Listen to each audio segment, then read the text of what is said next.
Está no ar, Abre Aspas, o primeiro jornal multidigital do eixo SP-Rio. Abre Aspas. Olá, muito bom dia para você. Iniciando mais uma edição do Jornal Abre Aspas, o jornal que você acompanha ao vivo com a transmissão simultânea com o Facebook da SP-Rio+, junto com o Facebook do Jornal Vale.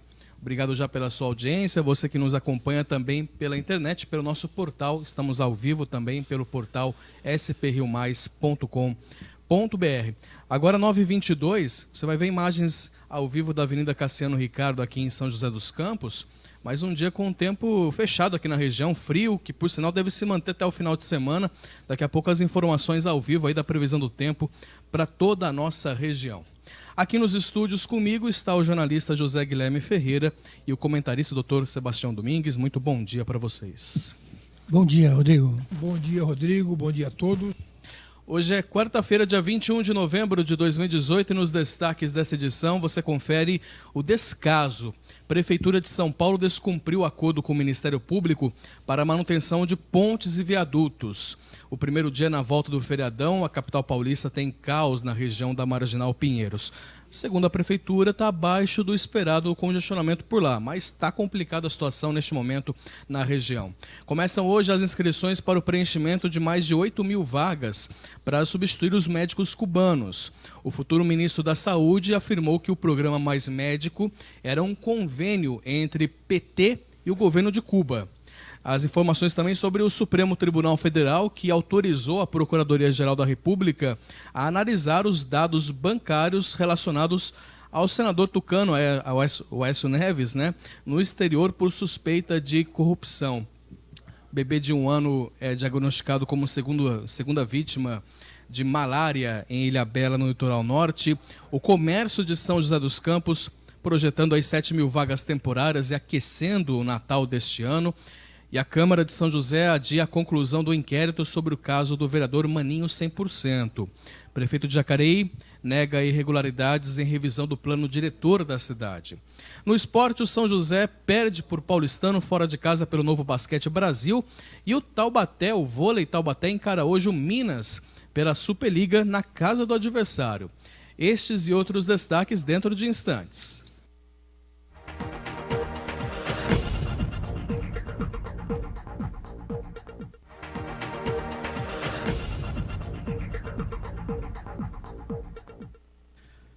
Retornando com o Jornal Abre Aspas, agradecendo a sua audiência, lembrando que você pode interagir conosco, deixando nos comentários das transmissões do Facebook aí da SP-Rio+, e também do Facebook do Jornal Vale.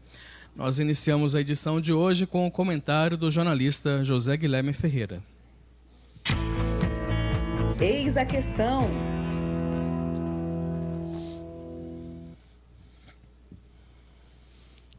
É preciso uma prova robusta. Ele nem é réu ainda. É assim que o presidente eleito Jair Bolsonaro respondeu às críticas sobre a indicação do médico ortopedista Luiz Henrique Mandetta, do DEM do Mato Grosso do Sul, para o Ministério da Saúde. Mandetta é investigado por supostas fraudes quando era secretário de Saúde de Campo Grande. Já ouvimos esse tipo de desculpa esfarrapada antes. Mandetta teve problemas com a implantação de um sistema de informatização que acabou não acontecendo. Deu tilt. Informatização do setor está nos planos de Bolsonaro, mas precisa ser feita de forma mais do que transparente. Será que é tão difícil assim conseguir quadros que não estejam encrencados de alguma forma com a justiça? E a promessa de indicações de pessoas insuspeitas? Como fica? Vejam o caso do Onyx Lorenzoni, o futuro ministro da Casa Civil. Ele mesmo confessou Caixa 2 que é crime e está aí todo poderoso opinando sobre tudo.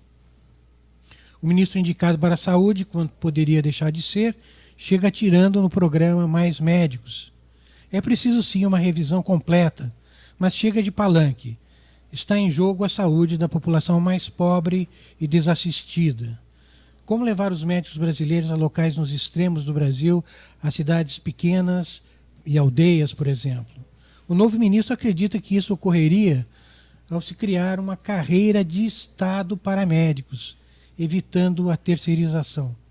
Mas enquanto isso é plano e não foi testado, é preciso reforçar medidas de emergência para evitar o caos. Chega de tentativa e erro na saúde pública. São vários aspectos aí no seu comentário, né? O primeiro deles é o seguinte, né? Quer dizer, está se criando uma nova forma de indicação, né? Porque não é mais a indicação do partido, né? Está se questionando muito que já existem 3 ministros do DEM, né? Mas o Bolsonaro alega que as indicações estão sendo feitas pelas bancadas. Então a bancada ruralista indicou o ministro da Agricultura. A bancada da Saúde, que teoricamente é a partidária, indicou o... Como é o nome dele mesmo? Mandetta. Indicou o Mandetta, né? E fica essa questão. Quer dizer, me preocupa também o fato de que também a gente não pode julgar as pessoas antes delas serem julgadas, né? Porque também é fácil a pessoa apresentar a denúncia se não tiver as devidas provas. Mas, e outra repara que eu vou fazer também que você falou, Zé Guilherme, que o Caixa 2 ele não é crime eleitoral. Sim, não é crime do Código Civil. Estão até querendo enquadrar o Caixa 2 como crime civil, porque é uma forma de você desviar dinheiro, né, de uma forma ou de outra. É uma forma de você manusear dinheiro de forma suspeita. Com relação aos mais médicos, é aquilo lá, quer dizer, o que o Mandetta está propondo é o que toda a classe médica já propõe há muito tempo, né? Quer dizer, a gente sabe por experiência de colegas que, inclusive colegas que eu tenho conhecimento que já foram para o interior, o que acontece? Quando você vai para o interior, você tem muito interior, né? Você tem dificuldade de trabalho pela falta de condições. Você tem uma interferência política muito grande do prefeito, principalmente se você está vinculado à prefeitura. Quer dizer, o prefeito se acha dono do médico, como se o médico fosse um commodity, um servidor dele a serviço da política do prefeito. E não é raro que os prefeitos também não paguem o salário dos médicos. Isso é muito frequente. Então, realmente, a carreira de Estado é o que deve resolver o problema. Mas, como você bem disse, tem uma questão aguda.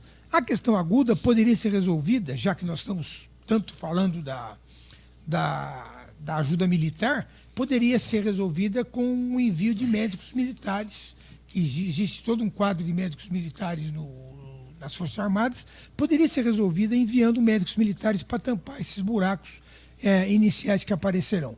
Mas eu acho que realmente só o que vai resolver essa questão é a carreira de médico, porque, como eu já disse num artigo recente, não faltam delegados, não faltam juízes nas pequenas cidades, porque eles vão tendo uma boa remuneração, mais importante do que isso, não são submissos ao prefeito e sabem que vão ficar ali por um período e logo depois vão para outros centros maiores e vão poder fazer Como é que funcionaria essa carreira?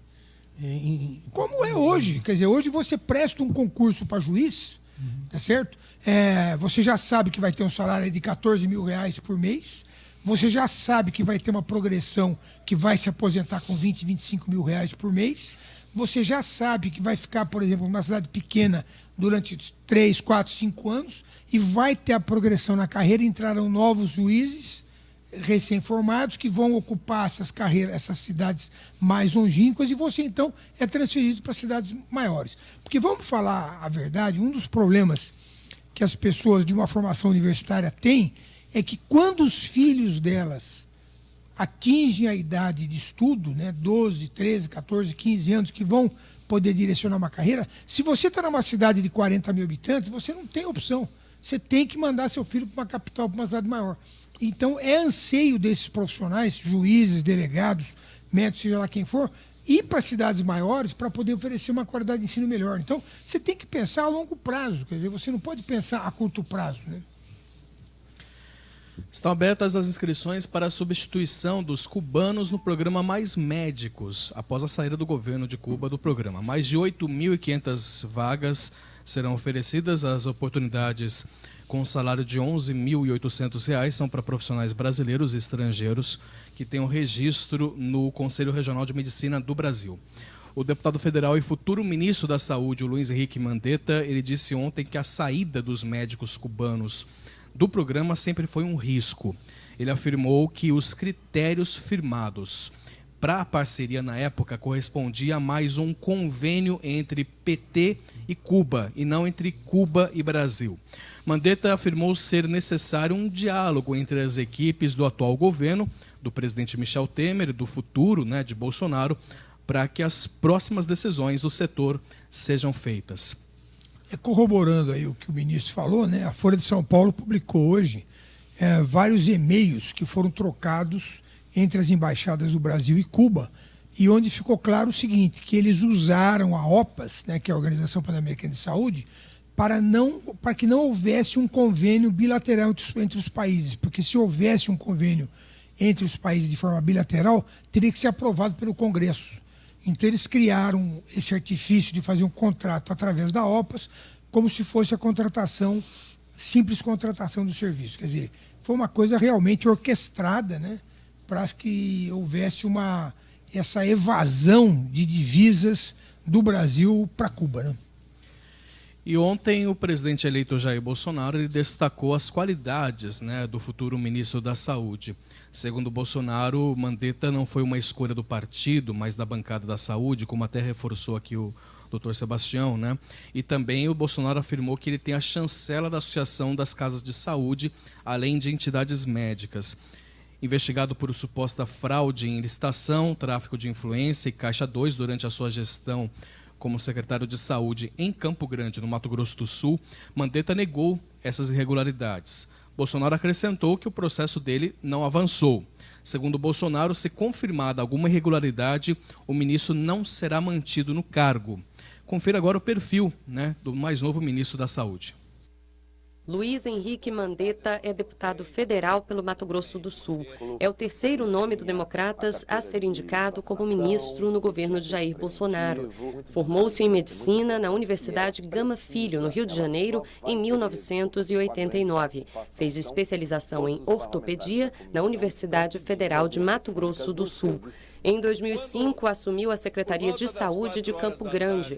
Era filiado ao MDB e migrou para o Democratas para concorrer à Câmara dos Deputados em 2010. Neste ano, Mandetta decidiu não disputar as eleições. Após o segundo turno, ele postou um vídeo numa rede social parabenizando o presidente eleito. Disse ser um alívio que os brasileiros tenham optado pela renovação e pela verdade. O futuro ministro da Justiça, Sérgio Moro, anunciou ontem em Brasília os 2 primeiros integrantes da equipe que já atuaram na Lava Jato. O atual superintendente da Polícia Federal no Paraná, o Maurício Valeixo, será o novo diretor-geral da PF, da Polícia Federal. Valeixo é o próximo de Moro e atuou junto com ele em fases decisivas da Lava Jato. Ele também coordenou a operação que levou o ex-presidente Lula para a prisão em Curitiba após a condenação ali em segunda instância. Valeixo é paranaense e na Polícia Federal foi diretor de inteligência e chefiou a Diretoria de Investigação e Combate ao Crime Organizado. É a diretoria que lida diretamente com os delegados da Lava Jato. A escolha de Valeixo não representa uma ruptura, já que ele faz parte do mesmo grupo de Rogério Galouro, que é o atual diretor-geral. Valeixo é considerado um policial ainda mais voltado à atuação investigativa. Tem trânsito com delegados da Lava Jato em Brasília e em Curitiba e conhecimento nas áreas operacional e da inteligência. Com a escolha, Moro afirmou que quer reforçar o combate em 2 frentes. Que a Polícia Federal possa direcionar suas investigações, principalmente com foco em corrupção e crime organizado. Esse é um grande desafio. São 2 problemas sérios que nós temos hoje em dia, mas ele é uma pessoa plenamente capacitada para realizar essa tarefa. O futuro ministro da Justiça também anunciou um segundo nome, A delegada Érica Marena, ela vai comandar o Departamento de Recuperação de Ativos e Cooperação Jurídica Internacional no Ministério. É um ponto também estratégico, responsável pela recuperação do dinheiro desviado para o exterior e por cooperações com outros países. Érica Marena é hoje a superintendente da Polícia Federal em Sergipe. Participou da Lava Jato desde o início e inclusive deu o nome da operação, investigou doleiros e empresários. Ela também foi delegada da Divisão de Repressão a Crimes Financeiros em São Paulo e em Curitiba e comandou a Divisão de Combate à Corrupção e Desvio de Verbas Públicas em Santa Catarina. O Moro se aliando, obviamente, a pessoas que ele conhece, Na verdade, o que ele está fazendo, que é uma coisa importantíssima, né? Ele está levando para trabalhar com ele as pessoas que começaram a Lava Jato, ou seja, eles têm uma coesão, uma cumplicidade ética e profissional que vai fortalecer mais ainda o combate à corrupção. Aliás, talvez esse seja, espero que sim, o maior legado do governo do Bolsonaro, se as coisas derem certo. E por outro lado também, como eu comentei com a minha esposa hoje cedo, muita gente deve estar pensando em ir embora do país, viu? Porque muita gente de rabo preso aí, com muita falcatrua, etc. e tal, deve estar muito preocupado com o Moro no Ministério da Justiça.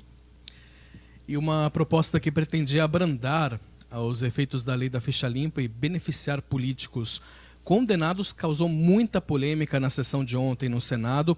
O grupo que pretendia votar favorável encontrou muita resistência. A lei da ficha limpa foi sancionada em 2010 e determina que políticos condenados por órgãos colegiados da Justiça não possam se candidatar pelo período de 8 anos, mesmo que a condenação tenha ocorrido antes da publicação da lei. Contestada na Justiça, essa regra foi julgada em outubro do ano passado pelo Supremo Tribunal Federal, que decidiu manter a punição retroativa. Ainda no ano passado, o senador Dalírio Beber, do PSDB catarinense, propôs um projeto de lei para que a punição de 8 anos de inelegibilidade seja aplicada apenas a políticos condenados após a publicação da lei da ficha limpa. Um grupo de senadores se mobilizou para aprovar, em regime de urgência, o projeto que flexibiliza a lei da ficha limpa. A proposta, no entanto, encontrou resistência dentro do próprio Senado.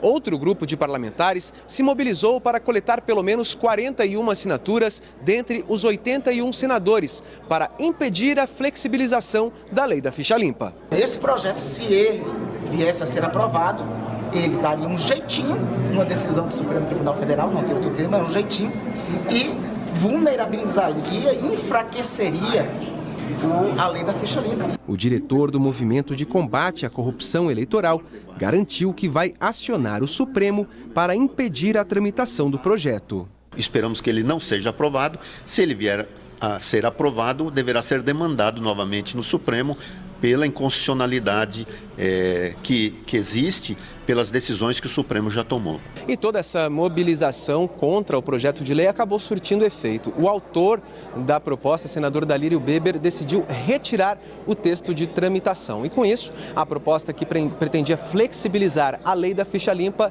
não existe mais. Antes da retirada do texto do Senado, o senador Randolfo Rodrigues conseguiu aquelas 41 assinaturas para impedir a votação do projeto no Senado. No entanto, com a retirada do texto, a mobilização não foi mais necessária.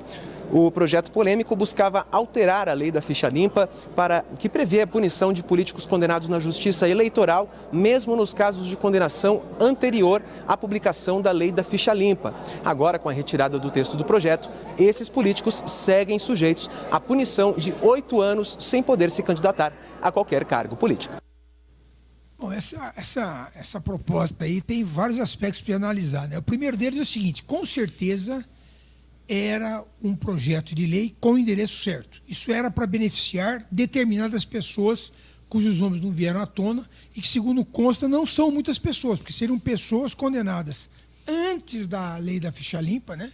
E que então tiveram um efeito retroativo, que também eu acho errado. Quer dizer, você não pode mudar a pena de uma condenação, seja ela qual for, porque a lei mudou. Quer dizer, o que vale é a legislação quando eu fui condenado, e não agora. Mas, bom, de qualquer forma, o que é mais importante nessa questão é o seguinte: parece que os políticos ainda não se conscientizaram do que a população quer como atitude da parte deles. Quer dizer, isso era um projeto casuístico. Na verdade, não alterava a lei da ficha limpa, porque ela era só especificamente para pessoas condenadas antes da lei da ficha limpa, então não teria efeito dali para frente, mas conseguiram se mobilizar, porque efetivamente não tem cabimento você ficar fazendo casuísmos, quer dizer, fazendo projeto de leis para beneficiar especificamente a B ou C que já foram condenados para a justiça. Está de parabéns o Senado, porque no final conseguiu parar com essa bobagem. E o Senado aprovou ontem o texto base do projeto que permite a aplicação de uma multa maior para quem desiste da compra de um imóvel na planta, o chamado distrato, né? Defensores da proposta dizem que o texto dará maior segurança ao setor de construção de imóveis que tem enfrentado crise e fechamento de postos de emprego. Atualmente, as construtoras ficam com 10% a 25% do valor pago por quem desistiu da compra do imóvel da planta. O projeto permite uma multa maior se o comprador desistir do negócio ou parar de pagar as prestações do imóvel. A construtora ou a empresa responsável pela obra vai ficar com até 50% do dinheiro pago pelo comprador. Essa mudança vale para os imóveis do chamado regime do patrimônio de afetação, ou seja, aqueles imóveis que não estão registrados como patrimônio da construtora, que abre uma empresa com um CNPJ e contabilidade própria, né, para administrar o empreendimento. A maioria dos contratos no país hoje é nessa modalidade. Quando os imóveis estiverem no nome da construtora, a multa terá um limite menor, de até 25%. O projeto também legaliza a tolerância de 6 meses de atraso para as construtoras entregarem os imóveis sem pagar multa para o comprador. Os senadores ainda precisam analisar as emendas ao projeto, que deve ocorrer hoje. Se as modificações forem aprovadas, o texto retorna à Câmara. Caso contrário, seguirá a sanção presidencial. Eu não conheço detalhes, mas como consumidor me parece um absurdo, né? Quer dizer, porque justamente... É muito leonino. Leonino, quer dizer, totalmente a favor da construtora. Quer dizer, se você compra um imóvel e não consegue pagar, você vai ser penalizado entregando metade das suas economias. Quer dizer, você deixou lá 10 mil reais com a construtora, 50 mil reais, 100 mil reais, e ela vai ficar com 50% disso. Isso me parece um absurdo. E ela pode atrasar a entrega do seu apartamento? Não, fora isso, né? Quer dizer, ela atrasa e não é multada. Quer dizer, se você for ver um contrato de compra e venda desses imóveis na planta, eles são totalmente favoráveis ao construtor. Você que é a parte mais fraca na história não tem praticamente garantia nenhuma, né? E a segunda turma do Supremo Tribunal autorizou ontem a Procuradoria-Geral da República a realizarem até 60 dias novas diligências em um inquérito sobre o senador Aécio Neves, do PSDB de Minas Gerais. Na sessão, o ministro Ricardo Lewandowski disse que o inquérito contra Aécio Neves deve voltar à PGR para análise de informações obtidas em 2017 por meio de cooperação internacional com o Principado Europeu de Liechtenstein. Os documentos indicam que o senador seria supostamente ligado a uma offshore aberta nesse paraíso fiscal. O senador seria o segundo beneficiário de uma fundação registrada no nome da mãe dele, que manteve uma conta em uma filial em Zurique, na Suíça. Diante desse cenário, penso que as informações bancárias aludidas acima deveriam ser analisadas pelo parquê, apontando-se concretamente provas suficientes para a continuidade das investigações. A PGR tem 60 dias para se manifestar sobre esses documentos e também se o caso deve ou não ser arquivado. No inquérito, Aécio Neves é investigado por corrupção passiva e lavagem de dinheiro. A investigação surgiu no âmbito da Lava Jato. Em troca, o senador daria apoio político na indicação e manutenção de cargos na empresa. Essa questão do Aécio, quem conversa com mineiros em geral, né? Existe sempre uma nuvem pairando sobre a CEMIG, né? Que é a empresa de energia elétrica do Estado, que até nesse processo está sendo citado isso também, que ele usava a CEMIG como moeda de troca. O fato concreto é o seguinte: quando foi feito o arquivamento desse processo, a PGR reclamou muito, né?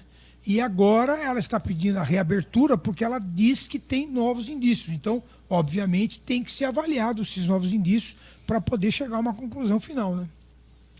E a volta do feriado prolongado já exige paciência dos motoristas em São Paulo, depois que um viaduto da pista expressa da Marginal Pinheiro cedeu.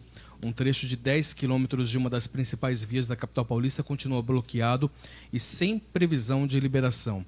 E a Prefeitura de São Paulo deveria ter criado em 2007 um programa de manutenção de pontes e viadutos. O acordo firmado com o Ministério Público não foi cumprido e agora o município pode ter que pagar uma multa de mais de 34 milhões de reais.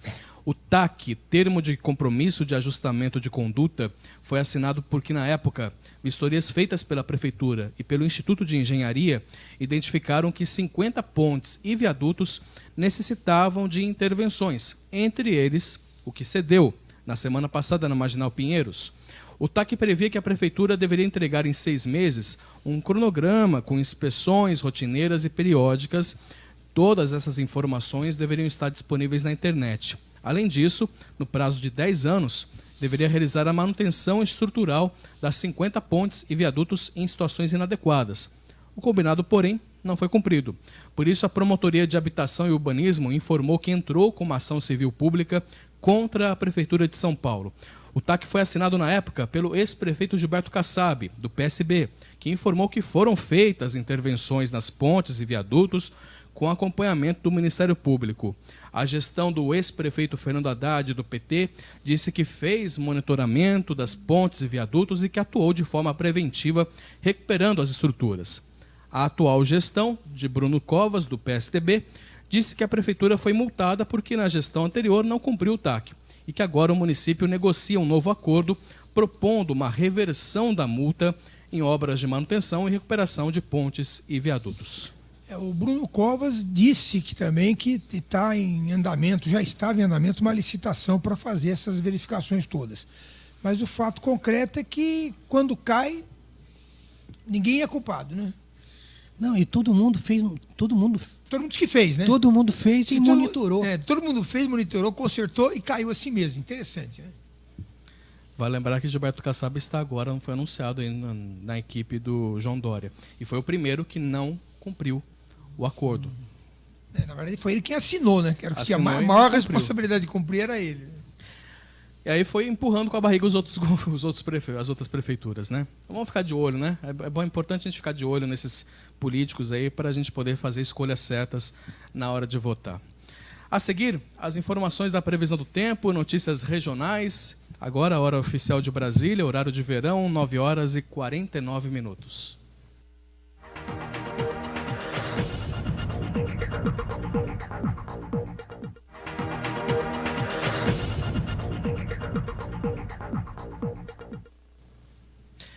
Retornando com a edição desta quarta-feira e vamos saber como é que vai ficar o tempo. As imagens aqui que a gente acompanha na Cassiano Ricardo dão conta de que o tempo mais uma vez permanece bem fechado aí, né? O sol pelo menos parece que não vai dar as caras no dia de hoje. Quem vai trazer mais detalhes de como ficará o tempo aqui para a nossa região, não apenas para São José, mas também para todo o litoral, também Vale do Paraíba e Litoral Norte, é o Caio Souza. Fala, Caio. Fala, Rodrigo Fernandes, muito bom dia. E o tempo começa a melhorar gradativamente nesta quarta-feira aqui na nossa região. Ainda teremos uma manhã com bastante nebulosidade e possibilidade de chuva bem fraquinha, né? Aquele chuvisco em pontos isolados. Mas já a partir da metade da manhã, o início da tarde, o sol aparece timidamente e com isso as temperaturas vão ficar mais altas do que as que a gente viu ontem. A máxima prevista na região do Vale do Paraíba pode chegar até os 24 graus. Já na capital paulista ficaremos com 22, no litoral norte com 25 e na Serra da Mantiqueira 16 graus de máxima. É importante levantar aí o ponto de que no final da tarde existe sim uma pequena chance de ocorrência de pancadas de chuva em pontos isolados. Mas caso ocorram, seria mais com a associação dessa maior temperatura, né, em comparação a ontem, e também com a alta umidade. Já a partir de amanhã, o sol já começa a aparecer com mais frequência e intensidade e crescem também as chances de pancadas de chuva no final da tarde. Caio Souza, direto da Sala de Operações do Tempo Vale, para o jornal Abre Aspas. Obrigado, Caio, pelas informações. Ele falou que o sol vai sair. Ele está otimista, ainda. Hein? Está otimista, vamos ver. Aqui, pela janela nossa aqui, a gente não está encontrando ele ainda não. Está tímido a imagem ao vivo da Avenida Cassiano Ricardo. Bela imagem, né? Bela imagem que a gente tem aqui, o visual. Bom, vamos falar de política. O presidente Michel Temer viajou hoje para Santiago, no Chile, onde fica até a noite. Ao lado do presidente chileno, Temer irá assinar o Acordo de Livre Comércio. A expectativa é que o acordo incremente o comércio entre os dois países, ampliando os negócios e elevando o volume de mercadorias e produtos.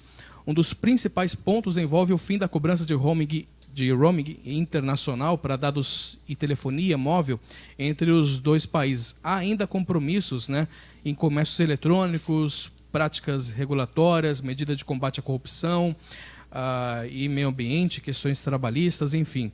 O Chile é o segundo principal parceiro comercial do Brasil na América do Sul, importante destino de investimentos brasileiros na região. Em 2017, no ano passado, o Brasil, esse intercâmbio, o intercâmbio comercial bilateral alcançou 8 bilhões e meio de dólares, o que representa aí um incremento de 22% em relação ao mesmo período do ano anterior. Por aqui, o presidente da Câmara, Rodrigo Maia, irá assumir interinamente a presidência da República. Na agenda oficial dele, não há compromissos. Então vamos ao que interessa, Rodrigo. Teremos vinho mais barato, vinho chileno mais barato, então, aqui? A intenção, vamos ver, né? O que pode surgir de efeitos, né? Mas na verdade, para o Vale do Paraíba é uma notícia muito boa, porque eu não sei se vocês sabem, mas o Chile não tem nenhuma fábrica de automóveis. Eles optaram há 20 anos atrás, ou 30 anos atrás, não sei, a liberarem as taxas e importarem. Eles hoje só compram carros importados. E no Vale do Paraíba temos a GM, temos a Chery e temos a Volkswagen em Taubaté. Isso pode ser muito bom para a RM Vale. Vamos aos indicadores econômicos. Na sua tela aí você vai acompanhar a cotação das principais moedas. O dólar encerrou ontem cotado a R$ 3,76, com alta de 0,65%. Também teve alta aí o dólar turismo, O dólar turismo aí teve uma alta de 1,01%, cotado a R$ 3,97. A Bovespa encerrou o pregão com queda de 0,69%.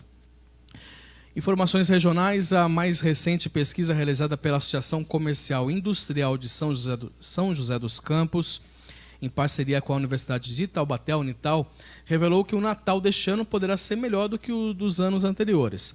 Os empresários do setor estão mais confiantes com as vendas neste final de ano e pretendem aí contratar funcionários temporários para o período. Cerca de 70,2% dos comerciantes acreditam que as vendas deste final de ano irão superar as de 2017, com um aumento aí significativo. Eram 40,2%, por exemplo, no ano passado.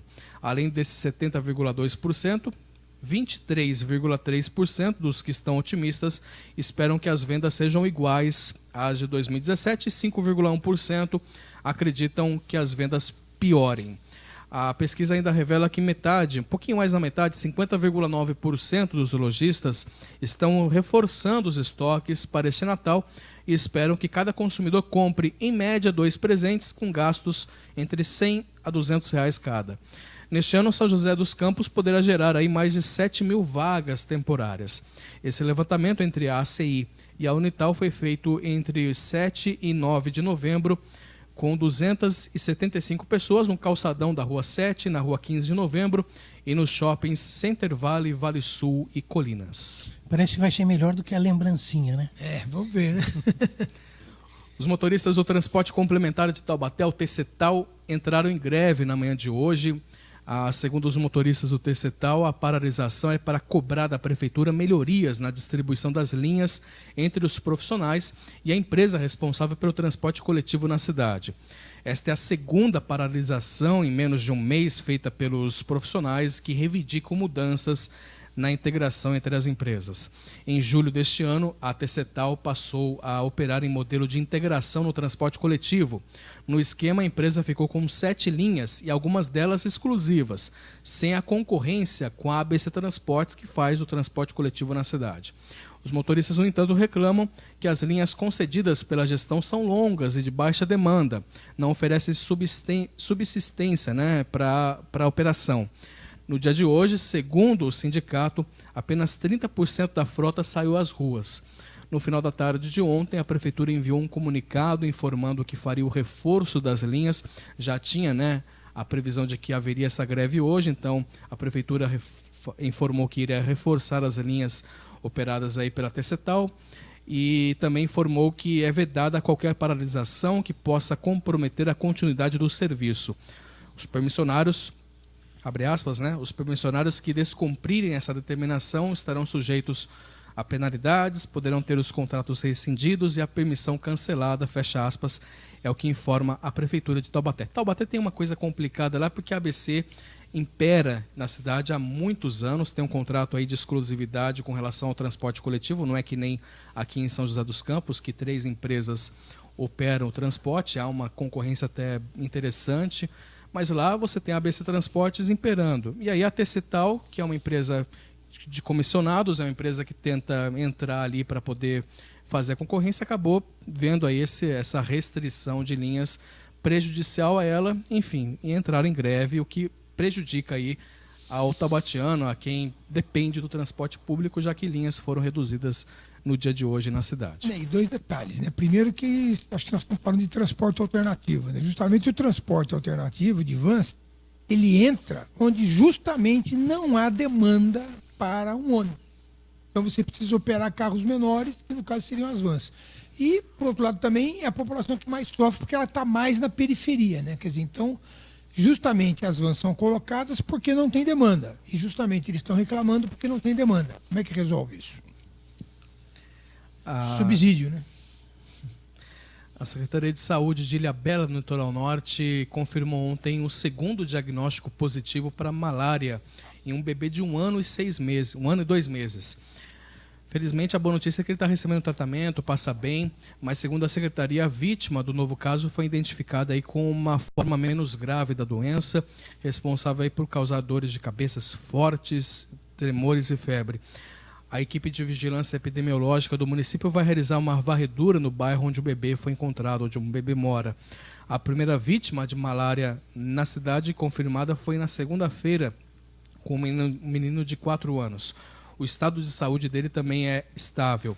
A Secretaria de Saúde recomenda que o uso de repelentes, né, é importante reforçar isso, principalmente a partir das 6 horas da tarde, já que o mosquito transmissor da doença vive em locais de mata fechada, com água corrente e tem hábito noturno. Até maio, o Litoral Norte registrou 2 casos da doença em Caraguatatuba e 2 em São Sebastião. Em Ubatuba foi registrado 1 caso de malária. Resumindo, está circulando, né?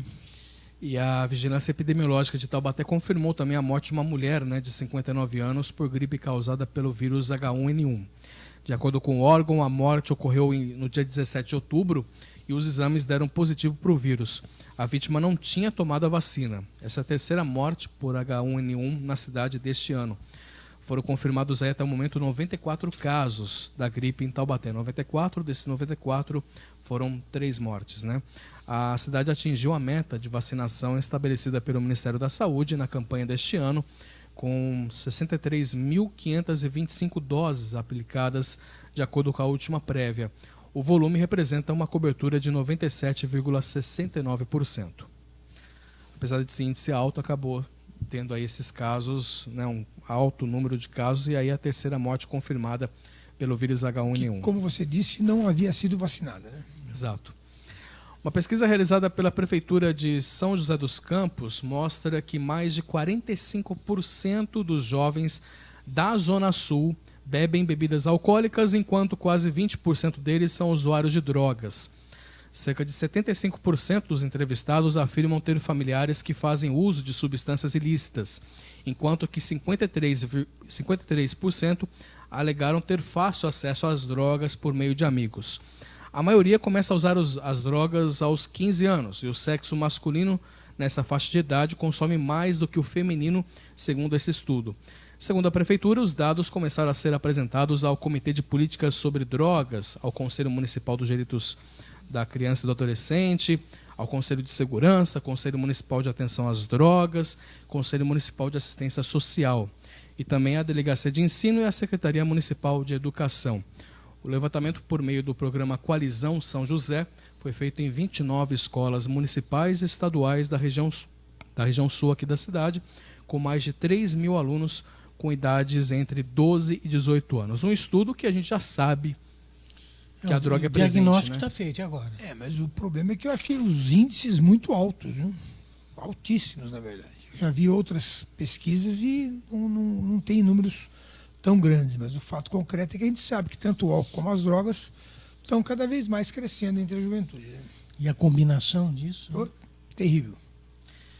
A Comissão de Ética da Câmara de São José dos Campos adiou a conclusão do relatório final sobre o caso do vereador Maninho 100%, PTB. O relatório seria finalizado na terça-feira, ontem, mas uma das testemunhas citadas aí na denúncia pediu para ser ouvida pelo grupo. Maninho, que faz parte da base do prefeito Felício Ramute, foi acusado por um ex-assessor de cobrar uma espécie de pedágio, né? São R$300 mensais aí por uma indicação a um cargo na prefeitura aqui de São José. De acordo com o presidente da comissão, o vereador Lino Bispo, a assessoria jurídica da Câmara vai analisar o pedido da testemunha e emitir um parecer. Essa é a terceira vez que uma denúncia envolvendo Maninho passa pela análise da Comissão de Ética da Câmara. Em agosto, o parlamentar foi condenado por improbidade administrativa pela Justiça por manter em cargo comissionado na Câmara um assessor que, na verdade, trabalhava para o seu empreendimento particular. A denúncia, aliás, foi feita por um ex-assessor e revelada pelo jornal O Vale. O pivô da denúncia agora, o Reginaldo Pedrosa, ele foi o funcionário da Secretaria de Esportes em 2017 por indicação de Maninho. De acordo com o denunciante, ele e mais 3 pessoas que também teriam sido indicadas a cargos na prefeitura pagavam esse pedágio ao vereador. Reginaldo afirma que o parlamentar teria cobrado R$300 de seu salário para poder permanecer nesse cargo. Na próxima terça-feira, dia 27, o grupo deve se reunir novamente para decidir qual será o próximo passo desse caso. R$300 é um valor baixo, mas é uma atitude que, se for realmente comprovada, é uma atitude que demonstra uma irregularidade gravíssima aí de um vereador. Mas eu acho que a Câmara dos Vereadores de São José, Taubaté também, né, com a história dos lanches, lá dos almoços e tal, ainda também não entenderam o que está acontecendo no país. Quer dizer, nós vamos ter uma avalanche, um tsunami também na próxima eleição para vereadores. Assim como aconteceu agora, que metade foi trocada lá na Câmara Federal, que ninguém esperava isso, a Câmara dos Vereadores vai passar pelo mesmo problema por não estar antenada com a população. Nesse caso específico, o que está faltando? Resolução rápida. Tem que dar uma solução rápida. Você acabou de dizer que foram 3 adiamentos já que foram feitos nesse caso. Quer dizer, tem que dar uma solução. Fica a questão corporativista prevalecendo sobre o interesse da população. Em Jacareí, após uma liminar da Justiça suspender a tramitação da revisão do plano diretor da cidade, o governo do prefeito Isaías Santana informou que prepara os esclarecimentos solicitados e que agiu rigorosamente de acordo com as recomendações do Ministério das Cidades para esse tipo de procedimento. A Justiça também determinou a apresentação de documentos referentes ao orçamento das obras que justificariam um empréstimo de $60 milhões junto ao CAF, ao Banco de Desenvolvimento da América Latina. De acordo com a gestão tucana, os esclarecimentos serão feitos no prazo estipulado pela Justiça, a fim de que a suspensão possa ser revista. O governo negou também que tenha havido falta de participação popular no processo, ressaltando a realização de 8 audiências públicas e de oficinas técnicas com os servidores, membros da Associação dos Engenheiros, Arquitetos e Empreendedores. Na ação, Ministério Público e Defensoria Pública alegam que o governo de Isaías Santana agiu com autoritarismo na solicitação do empréstimo com o CAF. Ao jornal Vale, a Prefeitura alegou que as obras foram inseridas no atual plano diretor, elaborado em 2003, reiterado em 2007 e 2012. 10h08, a seguir as informações do esporte. Permaneça conosco na audiência.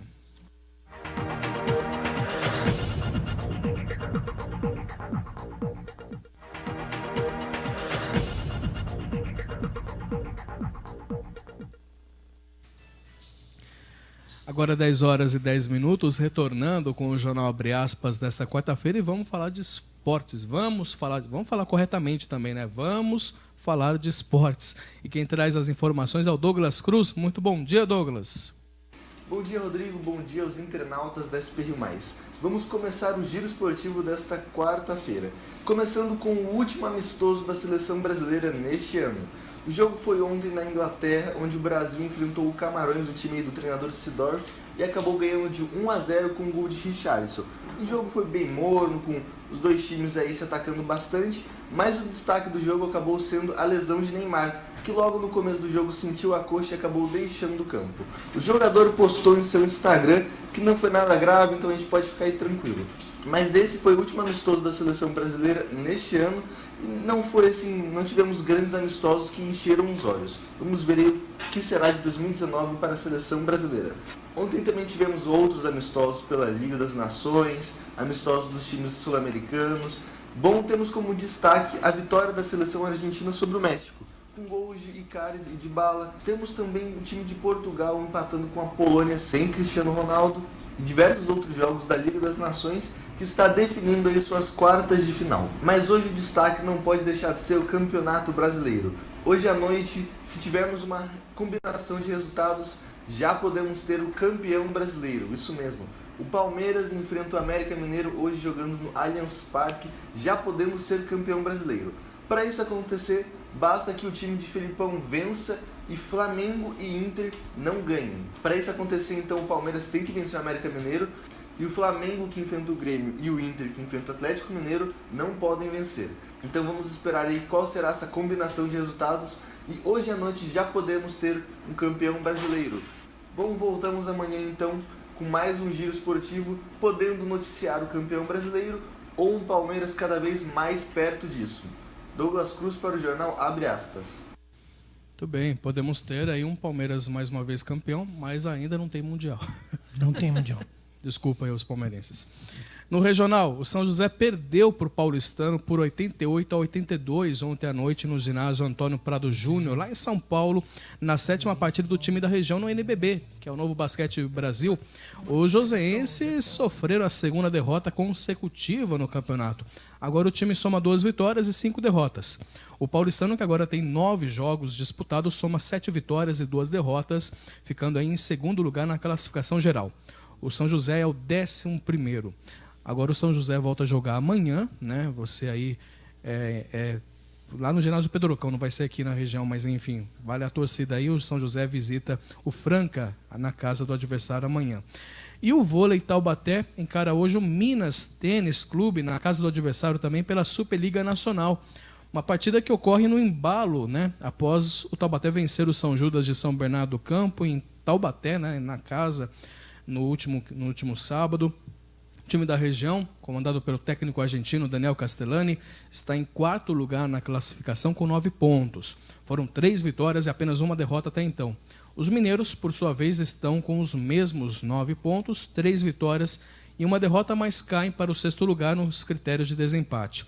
Taubaté, que busca o título ainda inédito, tenta se aproximar dos primeiros colocados, assim terá que fazer bonito em 2 jogos seguidos fora de casa. Depois do Minas, os taubatianos visitam o Itapetininga no sábado.